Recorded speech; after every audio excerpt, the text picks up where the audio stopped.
Hi, this is Rahul. Welcome to knowledge with Rahul YouTube channel. Kumari aunty దగ్గర నుంచి పెద్ద పెద్ద సెలబ్రిటీల వరకు ప్రతి ఒక్కళ్ళు అడవుల్లోకి వెళ్ళటం, మీరు ఈ ఆయిల్ రాసుకుంటే మీ హెయిర్ గ్రోత్ అవుతుందని చెప్పేసి, ఊడిపోయిన హెయిర్ వస్తుందని, బట్టతల కూడా నార్మల్గా అవుతుందని చెప్పేసి చాలా యాడ్స్ వస్తున్నాయి. హకీ పిక్కీ ట్రైబ్ అంటున్నారు. అసలు ఈ హకీ పిక్కీ ట్రైబ్ ఎవరు, ఈ ఆయిల్ ఏంటి, ఒకసారి చూసేద్దాం. హక్కీ పిక్కీ తెగ అనేది పాక్షిక సంచార తెగ. వీళ్ళ లైవ్లీహుడ్ వచ్చేసరికి పక్షుల్ని పట్టుకోవటం మరియు వేటాడటం. వీరు ఎక్కువగా వెస్టర్న్ సౌత్ ఇండియన్ ఫారెస్ట్ ఏరియాస్లో ఉంటూ ఉంటారు. వీళ్ళు కర్ణాటకలోని షెడ్యూల్ తెగకు సంబంధించిన వారు. వీళ్ళ యొక్క ఆర్జిన్ వచ్చేసరికి రాణా ప్రతాప్ సింగ్తో పూర్వీకుల సంబంధం అని చెప్తూ ఉంటారు. ఈ బర్డ్ క్యాచింగ్ అండ్ హంటింగ్ అనేది మన ఇండియన్ గవర్నమెంట్ బ్యాన్ చేయటం వల్ల ఈ హక్కీ పిక్కీ ట్రైబ్ వాళ్ళు ఆయిల్ అమ్ముకొని వాళ్ళ జీవనాధారం చేస్తున్నారని చెప్పేసి మన అడ్వర్టైజ్మెంట్లో చూస్తూ ఉంటాం. అసలు ఈ హక్కీ పిక్కీ తయారు చేసే ఆదివాసీ హెర్బల్ హెయిర్ ఆయిల్ ఏంటి, దానిలో ఉన్న ఇంగ్రీడియంట్స్ ఏంటి, దానివల్ల నిజంగానే జుట్టు వస్తుందా లేదా అనేది మనం తెలుసుకుందాం. వీళ్ళు ఈ హెయిర్ ఆయిల్లో చాలా ఇంగ్రీడియంట్స్ యాడ్ చేసామని చెప్తున్నారు. అందులో కొన్ని ముఖ్యమైనవి గురించి తెలుసుకుందాం. అందులో మొదటిగా ఆమ్లా. దీనిలో అధికంగా విటమిన్ సి ఉంటుంది. దానిలో యాంటీ ఆక్సిడెంట్స్ కూడా ఉంటాయి.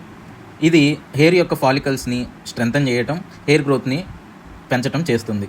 అదేవిధంగా నెక్స్ట్ బ్రింగ్రాజ్. దీన్ని కింగ్ ఆఫ్ హెర్బ్స్ అంటారు.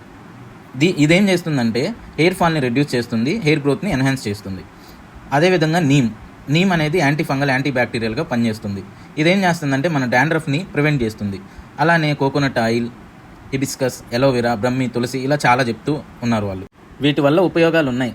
అలా అని ఊడిపోయిన చోట మళ్ళీ జుట్టు రావటం, బోల్డ్ హెడ్ కాస్త సిల్కీ హెయిర్ అవ్వటం ఇలా కనుక అనుకున్నారంటే అది అవదమ్మా. కొన్ని లక్షలు పెట్టి హెయిర్ ట్రాన్స్ప్లాంటేషన్ చేయించుకుంటేనే అందరికీ సెట్ అవ్వట్లేదు, హెయిర్ గ్రోత్ రావట్లేదు. అలాంటప్పుడు ఇదేదో ఆయిల్ రాసుకుంటే ఊడిపోయిన జుట్టు మళ్ళీ తిరిగి వస్తుంది, బట్టతల కాస్త సిల్క్ హెయిర్ అవుతుంది అని అనుకోవటం మన అపోహ. సో వివేకంతో ఆలోచించండి, ఆలోచించి ఓటు వేయండి. మనం రకరకాల డేటింగ్ నేమ్స్ వినుంటాం. ఈ మధ్య బాగా ట్రెండ్ అవుతున్న డేటింగ్ నేమ్ ఏంటో తెలుసా? అదే పైనాపిల్ డేటింగ్. ఏంటి, షాక్ అయ్యావా? నిజంగా నువ్వు విన్నది కరెక్టే, అది పైనాపిల్ డేటింగే. జనరల్గా మనం మాల్స్కి షాపింగ్ చేయడానికి వెళ్తాం. మనం గ్రాసరీస్ వేసుకోవడానికి ట్రాలీలు తీసుకెళ్తూ ఉంటాం. ఈ పైనాపిల్ డేటింగ్ చేసే వాళ్ళు ఏం చేస్తారంటే ఈ పైనాపిల్ని రివర్స్లో ఆ ట్రాలీలో నుంచోబెట్టి వెళ్తూ ఉంటారు. అలా ఒక బాయ్ నుంచోబెట్టి వెళ్తూ ఉన్నాడంటే అతను సింగిల్, అమ్మాయి కోసం వెతుకుతున్నాడు అని. అదే ఒక గాల్ అలా పెట్టి వెళ్తూ ఉందంటే తను సింగిల్, అబ్బాయి కోసం వెతుకుతుందని. వీళ్ళిద్దరు ఎదురుపడి ఇద్దరిని ఒకరు నచ్చుకున్నారంటే వాళ్ళు డేటింగ్కి వెళ్తారు. దీన్ని క్యాష్ చేసుకోవడానికి మాల్స్ వాళ్ళు ఇక్కడ పైనాపిల్ డేటింగ్ జరుగుతుంది అని చెప్పేసి బ్యానర్లు పెట్టి సింగిల్స్ని అట్రాక్ట్ చేస్తున్నారు.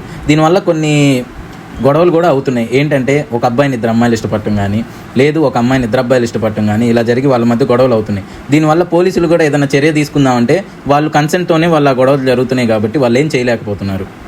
ఈ డేటింగ్ ఐడియా కనుక మీకు నచ్చినట్లయితే కామెంట్లో ఎస్ అని, నచ్చకపోతే నో అని కామెంట్ చేయండి. కామెంట్ ముఖ్యం, బిగులు ఈ సింబల్. మీకు ఈ కంటెంట్ కనుక నచ్చినట్లయితే లైక్ చేయండి, షేర్ చేయండి, సబ్స్క్రైబ్ చేయండి. This is Rahul signing off.